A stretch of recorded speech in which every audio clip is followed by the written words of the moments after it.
பாகிஸ்தான் மற்றும் ஆப்கானிஸ்தான் இடையே போர் பதற்றம் நிலவி வருகிறது. இந்த நிலையில் கைபர் பக்துன்காவின் பஜூர் மாவட்டத்தில் உள்ள சலர்லாய் பகுதியில் இருக்கும் பாகிஸ்தான் ராணுவ தளத்தை தாலிபான் கைப்பற்றியுள்ளது. தெஹ்ரிக்-இ-தாலிபான் பாகிஸ்தான் படையினர் மூலம் பாகிஸ்தானின் இந்த ராணுவ தளம் கைப்பற்றப்பட்டுள்ளது.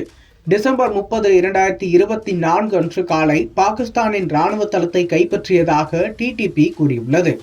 இந்த பகுதியில் பாகிஸ்தான் பாதுகாப்பு படையினரை குறிவைத்து தாலிபான் படையினர் களமிறக்கப்பட்டதாகவும் அந்த தாக்குதலில் தாலிபான் வென்றதாகவும் அறிவிக்கப்பட்டுள்ளது. தாலிபான்கள் பாகிஸ்தான் ராணுவ தளத்தை ஆக்கிரமித்துள்ள வீடியோவும் சமூக வலைதளங்களில் வைரலாகி வருகிறது. இந்த ராணுவ தளம் சிறிது காலத்திற்கு முன்பு காலி செய்யப்பட்டதாகவும் இங்கு ராணுவ வீரர்கள் யாரும் நிறுத்தப்படவில்லை என்றும் பாகிஸ்தான் சொல்லி வருகிறது. ஆனால் அங்கே பாகிஸ்தான் ராணுவ வீரர்கள் தாலிபான்களிடம் சரணடைந்த வீடியோக்கள் இணையத்தில் ட்ரெண்ட் ஆகி வருகிறது. தாலிபான்களின் இந்த வெற்றி காரணமாக ஆப்கானிஸ்தான் எல்லையில் உள்ள பல்வேறு ராணுவ தளங்களை பாகிஸ்தான் காலி செய்து வருவதாகவும் கூறப்படுகிறது. ஆப்கானிஸ்தானில் உள்ளது போலவே பாகிஸ்தானில் தாலிபான் அமைப்பு உள்ளது. இந்த தாலிபான் அமைப்பின் ரகசிய தங்கும் இடங்கள் தளவாடங்கள் ஆப்கானிஸ்தானில் உள்ளது. தெஹ்ரிக்-இ-தாலிபான் பாகிஸ்தான் என்று டிடிபி அழைக்கப்படுகிறது. இவர்கள் ஆப்கானிஸ்தானில் தங்கி பாகிஸ்தான் மீது அவ்வப்போது தாக்குதல் நடத்துவது வழக்கம். ஆப்கானிஸ்தானில் உள்ள சில பயங்கரவாத அமைப்புகளுக்கும் இவர்களுக்கும் ஆகாது.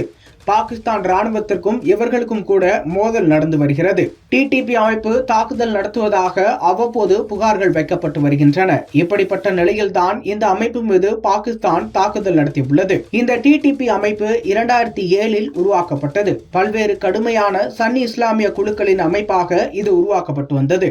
பாகிஸ்தானில் தனித்தனியாக செயல்பட்டு வந்த பழங்குடி போராளி குழுக்கள் எல்லாம் இணைந்து இந்த அமைப்பை உருவாக்கியது. மறைந்த பைத்துல்லா மெஹூத் தலைமையில் இது உருவாக்கப்பட்டது. டிடிபி ஆப்கானிஸ்தான் பாகிஸ்தான் எல்லையில் தற்போது மிகப்பெரிய போராளி அமைப்பாக உள்ளது.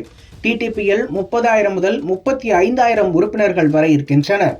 ஐக்கிய நாடுகள் சபையின் கூற்றுப்படி பாகிஸ்தானில் தாலிபான் ஆட்சியை நிறுவ வேண்டும். தற்போது தேர்ந்தெடுக்கப்பட்ட அரசாங்கத்தை தூக்கி எறிவதே அந்த அமைப்பின் குறிக்கோளாகும். அதற்காக பாகிஸ்தான் ராணுவத்தை நேரடியாக தாக்கி அரசியல்வாதிகளை கொன்று பாகிஸ்தானை சீர்குலைக்கும் பணியையே டிடிபி அமைப்பின் முக்கிய குறிக்கோளாக செயல்பட்டு வருகிறது. பல தற்கொலை குண்டுவெடிப்புகள் தாக்குதலை இந்த அமைப்பு பாகிஸ்தானில் நடத்தியுள்ளது. இப்படிப்பட்ட நிலையில்தான் ஆப்கானிஸ்தானில் உள்ள டிடிபி தாலிபான் மையங்கள் தளவாடங்களில் திடீரென பாகிஸ்தான் தாக்குதல் நடத்தி வருகிறது. பாகிஸ்தான் உள்ளேயே தாலிபான் ஆதரவு எதிர்ப்பு குழுக்கள் உள்ளன. கடந்த மார்ச் மாதம் ஏற்கனவே தாக்குதல் நடத்தப்பட்ட நிலையில் தற்போது மீண்டும் நடத்தப்பட்டுள்ளது. இப்போது நடத்தப்பட்ட வான்வெளி தாக்குதலால் 2 நாட்களுக்கு இடையே போர் மூலம் அச்சமும் எழுந்துள்ளது.